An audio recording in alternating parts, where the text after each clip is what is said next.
E aí, nono ano, tudo bem com vocês? Vamos iniciar mais uma aulinha aí. Pessoal, essa aula a gente vai estar acabando toda a teoria do livro 2, acabando a teoria aí da unidade 6. Nós aprendemos na última aula sobre o reino vegetal, né? Aprendemos sobre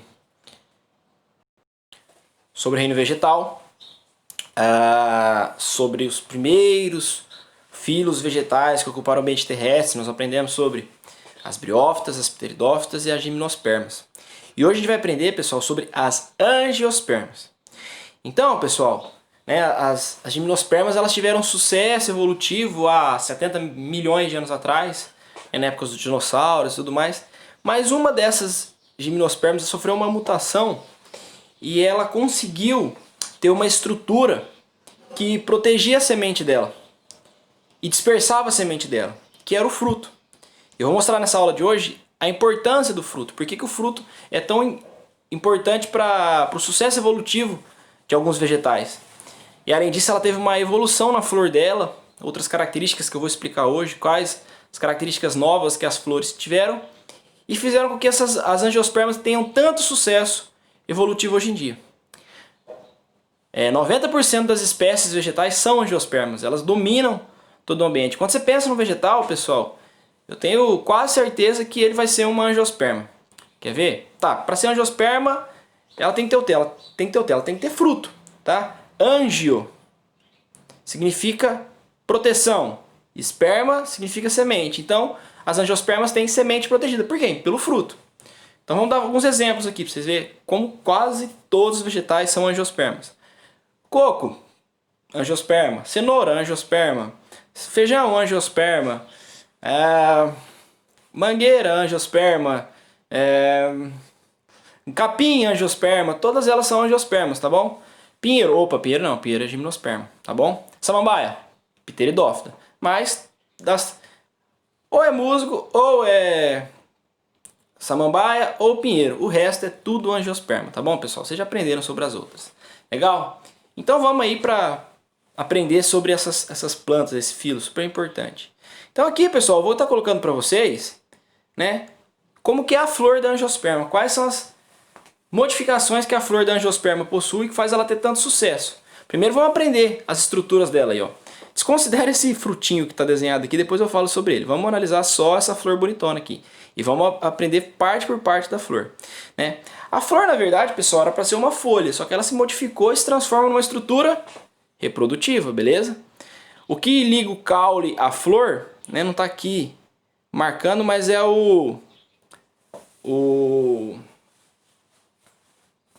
Ixi, deu branco o nome agora. Já ia falar para vocês, aí pensei em receptáculo, não é? Pedúnculo floral, beleza? Aí, esse pedúnculo, ele tem uma expansãozinha, que é o receptáculo floral, onde a flor vai se fixar, nessa expansãozinha aqui do pedúnculo, beleza? Vocês podem observar, pessoal, que debaixo das flores, geralmente eu tenho umas folhas, né, aqui embaixo, protegendo a flor, chamada sépala. Quer lembrar? Quando você pega uma rosa, pessoal, e você olha por debaixo dela, tem várias folhazinhas verdes fundidas protegendo essa flor. Então aquilo ali é a sépala.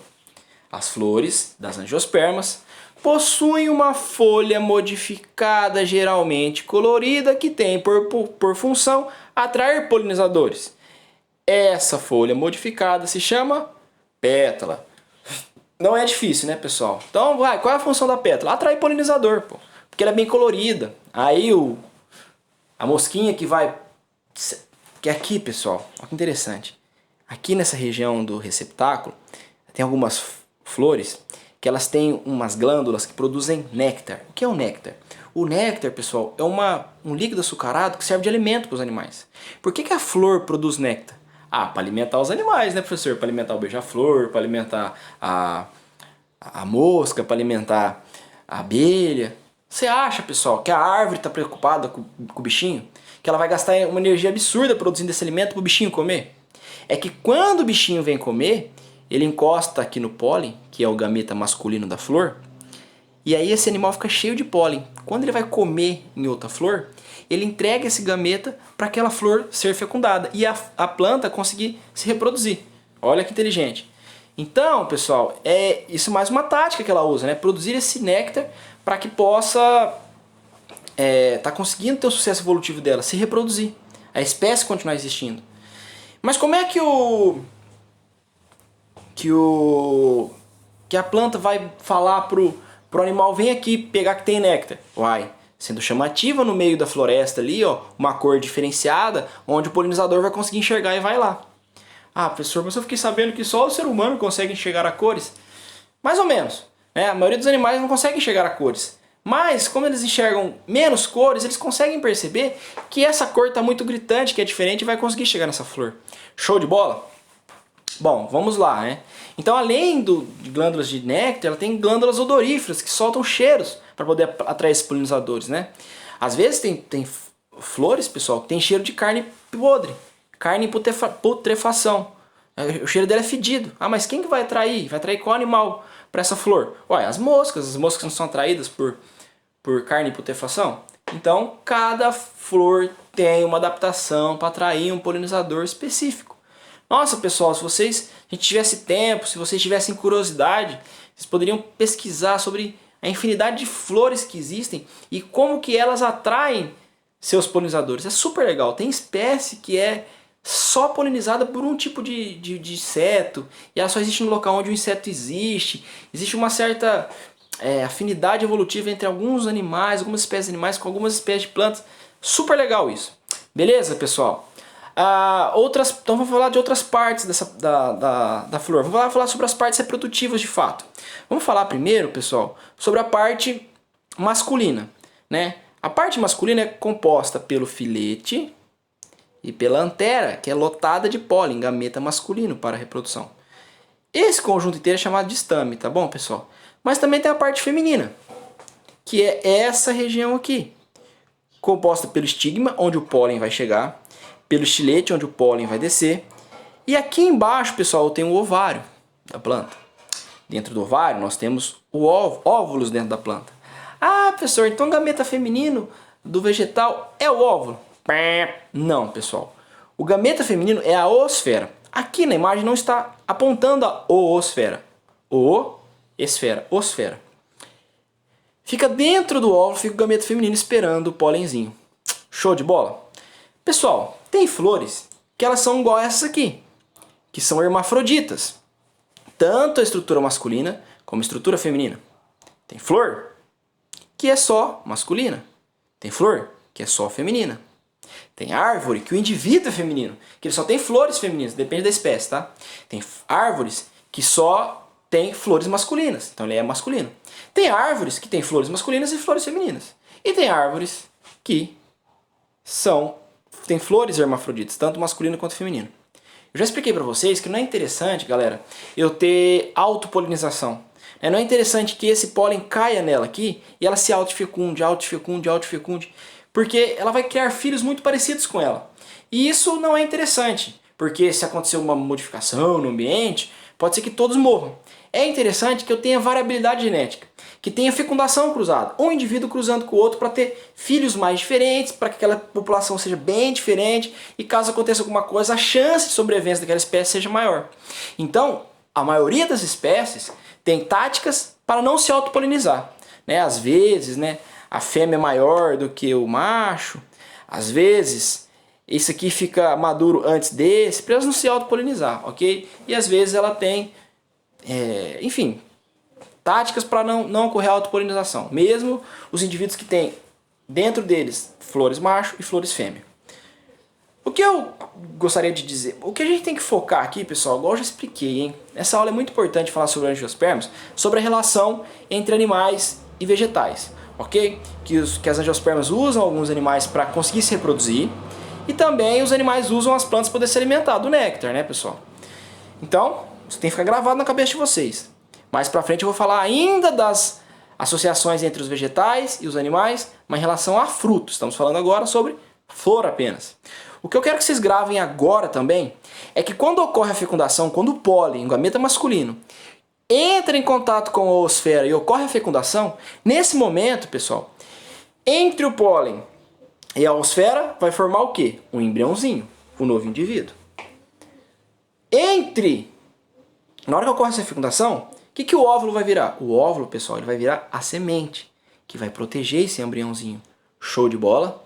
E vai produzir substâncias ali para nutrir esse embrião quando ele for se desenvolver. E quando ocorre a fecundação, o ovário, vai se tornar o fruto, que vai proteger e dispersar essa semente. Depois falaremos sobre isso. Então sacamos, pessoal? Vamos ver aqui, ó. Depois a gente volta a falar de flor também. Tem uma estrutura aqui para falar sobre as angiospermas que muitas não possuem flor. Quer dizer, a estrutura delas não é uma flor. A estrutura dela é uma inflorescência. Qual a diferença da inflorescência para a flor? Acontece, pessoal, que a flor, propriamente dita, é o que sai de um nozinho lá do caule, que sai o pedúnculo floral, e nasce uma flor ali. Isso é uma flor. Mas quando de um pedúnculo floral, de um nó apenas, sai várias flores, a gente chama de inflorescência, não chama de flor, tá bom, pessoal? Olha exemplos de inflorescência aqui, né? Não precisa gravar esses nomes, tá bom? Por exemplo, de um pedúnculo sim saiu várias florzinhas. De um pedúnculo, de um nozinho, saiu várias florzinhas. Isso aqui é uma inflorescência, não é uma flor.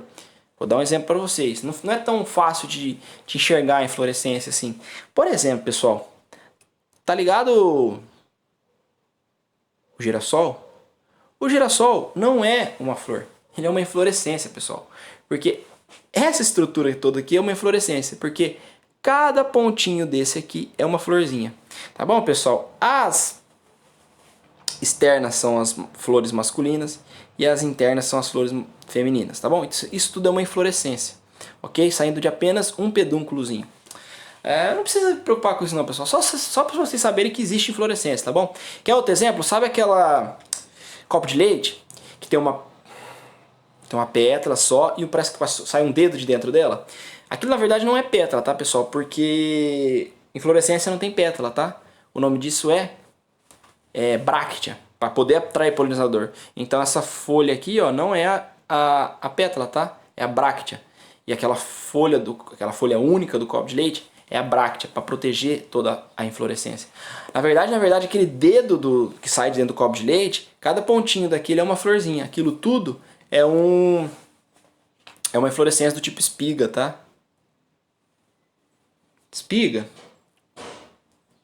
Eu acho que é do tipo espiga. Show de bola? Então entenderam o que é inflorescência. Mas vamos entender aqui. Nossa, onde poderia ficar a minha cabeçorra? Não cai no canto, que depois eu mudo ela de novo. Tá, mostrando a flor aqui pra vocês, tal. Vamos... Quando a antera se abre, solta esses pólens, ou um animal encostando, ou às vezes pelo vento, não esqueçam disso. Tem vegetais, pessoal, que eles têm táticas diferentes de polinização, que eles não usam os animais para poder polinizar, eles polinizam pelo vento, mas aí a tática tem que ser um pouco diferente. Essa flor ela não vai gastar energia, essa espécie não vai gastar energia produzindo néctar para alguém se alimentar, não vai produzir cor nas suas pétalas para poder atrair polinizador, não vai produzir cheiros para poder atrair polinizador. Mas e aí, como é que ela vai conseguir se polinizar? Pelo vento.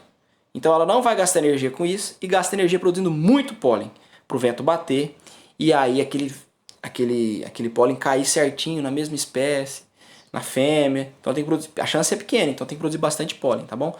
Aí as flores de quem? Por isso que todas... Professor, você falou que grama é angiosperma. Eu nunca vi flor de grama. Porque a florzinha dela é ridícula, é uma estruturazinha cheia de pólen, o vento bate e ela sai polinizando, ela não tem que chamar a atenção, ser uma flor super bonita chamando a atenção do polinizador. Cada um tem uma tática, olha que legal. Mas tudo bem, o pólen saiu de lá de alguma forma e caiu aqui em cima do estigma na parte feminina. Agora vamos entender como é que ocorre a fecundação.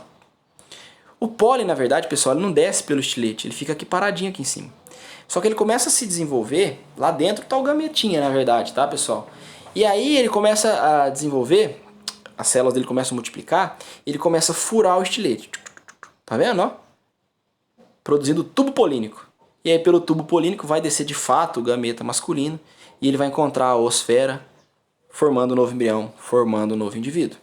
Quando ocorre a polinização, repetindo, o óvulo que está guardando a oosfera vai virar a semente, vai começar a se desenvolver, e o ovário vai se tornar o fruto. Então é daí que sai o fruto, pessoal. Tá lá na árvore, a florzinha, quando ela poliniza, a flor morre, pessoal, mas o ovário começa a receber nutriente, começa a ter multiplicação celular e vira o fruto, e lá dentro já está a semente que se desenvolveu, o embrião está prontinho ali, galera. Tá bom? Depois eu explico como ele vai ser fecundado.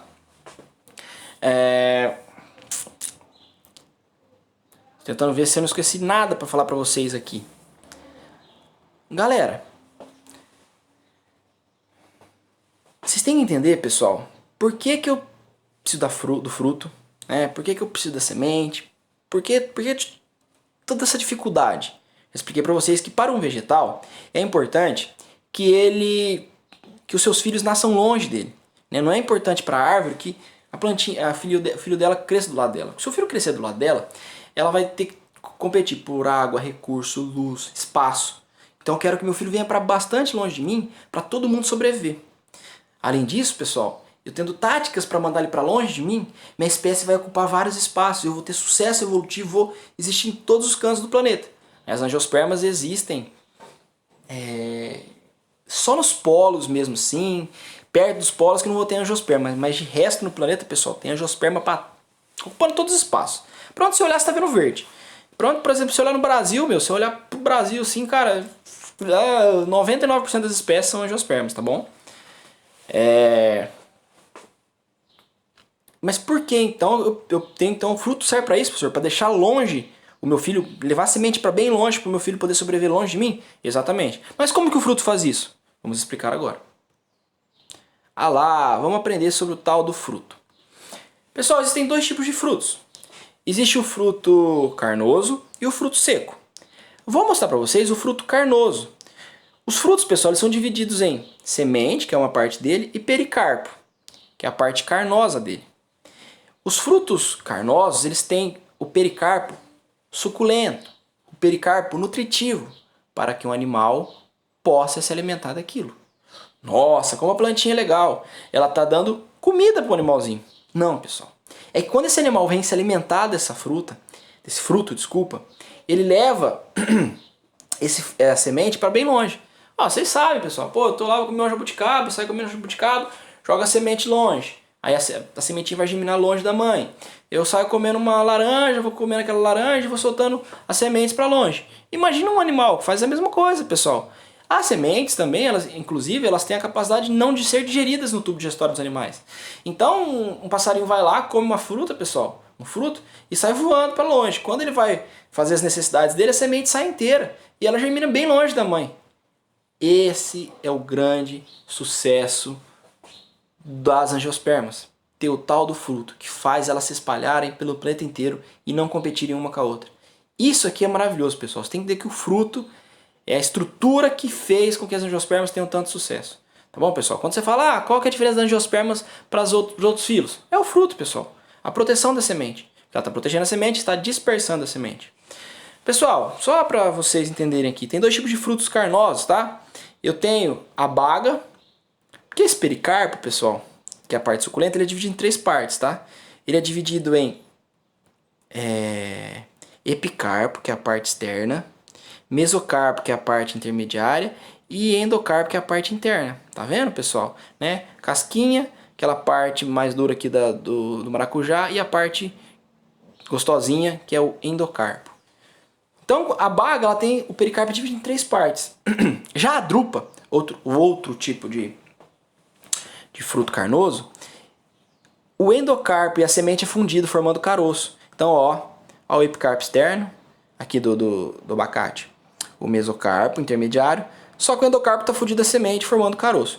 Então, quem tem caroço é drupa, quem tem semente normal são as bagas. Olha exemplos de bagas aqui, ó, laranja,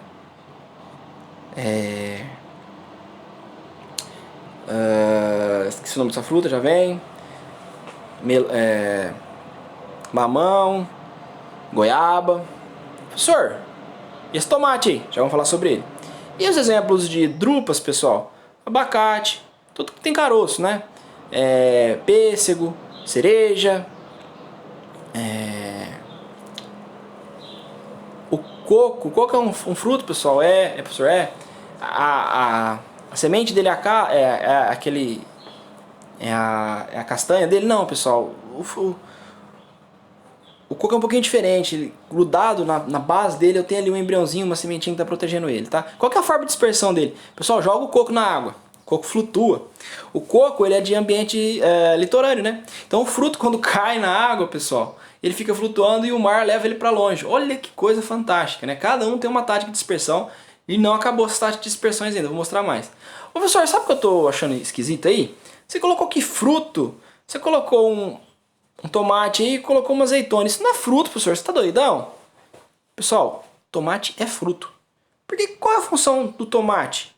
O tomate não está protegendo a sementinha aqui dentro? Tá, professor. Se a gente comer isso aqui, a gente já vai levar a semente para longe? Vai, professor. Então isso aí é uma forma de dispersão. Então o tomate é um fruto. E a azeitona é a mesma tática. Ele também é um fruto. Ah, senhor, você achava que fruta era docinho que eu comia? Você tá certo. Fruto e fruta são coisas diferentes, pessoal. O que é fruto? Tudo que protege e dispersa a semente. E o que é fruta, professor? Fruta, pessoal, é uma palavra que a gente usa mais na cozinha, né? Para determinar frutos que são docinhos, comestíveis, suculentos. Tá bom, pessoal? Então, assim, ó, na maioria das vezes, toda fruta é um fruto, mas nem todo fruto é uma fruta. Então o tomate não posso falar que é uma fruta, pô, ela não é docinha, a gente não come ela dessa forma, a gente come na salada, mas ela não deixa de ser um fruto, tá? Não deixa de desempenhar a sua função de proteção e dispersão. Mas agora vamos para a parte mais louca agora, pessoal. Vamos falar sobre os frutos que tem outras táticas de dispersão. Não são suculentos para o animal comer e levar a semente para longe, usa outras táticas. São os frutos secos. Quer exemplo de fruto seco, pessoal? Sabe a casquinha que envolve o grão do trigo? É o fruto dele, pessoal. Quando foi fecundada, formou a semente e o ovário, ele só desenvolveu aquela casquinha. É uma forma diferente. O arroz, a mesma coisa, casquinha de arroz é o fruto dela. Essa que é louco, tá, pessoal? O milho, na verdade, não é a semente do milho. O milho é o fruto, tá, galera? A semente tá lá dentro do grão, bem duro assim, ok? Você tá vendo isso aqui, pessoal? Dente de leão que você pega no meio, você pega e assopra assim, ó, e ele sai voando. Isso aí, na verdade, é o fruto, pessoal. A flor, isso não é a flor já morreu, já foi fecundada, a semente está ali dentro. E o ovário desenvolveu essa plumagem que quando bate o vento, leva para longe as sementes. Quer outro exemplo de fruto seco? Já viu carrapicho? Timbete? O que é aquilo, pessoal? Aquilo é o ovário desenvolvido, a sementinha está lá dentro. Quando você encosta naquilo, você anda para bem longe, uma hora aquilo vai cair e a semente vai germinar. Na verdade, não era para grudar na sua calça jeans, né? É para grudar em pelos de animais. Né? Joga seu cachorro no meio do mato, você vai ver tanto de timbete que ele volta. Porque ali tá semente, ele está dispersando aquilo, tá, pessoal? Eu tenho um tipo de fruto, um fruto seco chamado tipo vagem, das leguminosas. Vocês já viram isso? Já viram na vagem? O fruto do feijão é desse jeito, o fruto da soja é desse jeito, o fruto do amendoim é desse jeito. Fruto de amendoim. Já comeu amendoim em casca? Em estádio de futebol, que vem aquela casquinha do amendoim que se quebra, o amendoim vem dentro? Aquilo que você quebra é o fruto do amendoim. Aquele é o ovário que se desenvolveu após a polinização. Então, como é que é a tática de dispersão das vagens? Ela é verdinha e tá as sementes lá dentro. Aí quando ela amadurece, ela vai ficando seca, seca, seca, seca. E ela racha. Quando ela racha e estoura, pum! As sementes se espalham. É a tática de dispersão. Já andou em praça que tem aquelas casquinhas secas que você vai pisando? Aquilo é o fruto. Ela secou, secou, secou e pum, abriu, espalhou sementes. É a tática de dispersão desses caras, tá? Existem frutos alados, pessoal, né? Que tem a fruta lá, o frutinho lá seco e cai. Quando ele cai, ele sai girando, bate o vento, ele vai para bem longe. Funciona, galera. Esse fruto aí, geralmente ele fica maduro na época de agosto, quando tá seco e venta demais. Quando venta, ele se desprende, e eu já vi na ventania. Mas, esse fruto foi uns 50, 100 metros distante da árvore. Eu falei, nossa, realmente é uma tática muito boa de dispersão. Entendeu, pessoal? Esse vegetal tem uma tática de dispersão diferente. Super interessante. Então, todos eles são frutos, tá? Podem não ser frutas, porque não são docinhas, mas são frutos. Que legal, professor. Adorei aprender. Cadê aqui? Suculentos, né? Adorei aprender sobre os tais dos frutos. Vamos falar sobre uma coisinha aqui. Ó. Tem um negócio, pessoal, que é chamado de pseudofruto, que não são frutos verdadeiros, são falsos frutos, porque fruto só é originário do ovário. Mas tem espécies que a parte carnosa, que é a parte responsável pela dispersão, não foi se desenvolvida através do ovário. Outras partes da flor se desenvolveu. Por exemplo, aqui nós temos o caju. O caju, depois que ele é polinizado, o pedúnculo floral dele começa a receber um monte de nutriente e fica essa parte carnosa para a gente se alimentar e espalhar isso aqui. Mas na verdade o fruto verdadeiro, o ovário dele, se desenvolveu e virou a castanha, tá? A semente está lá dentro.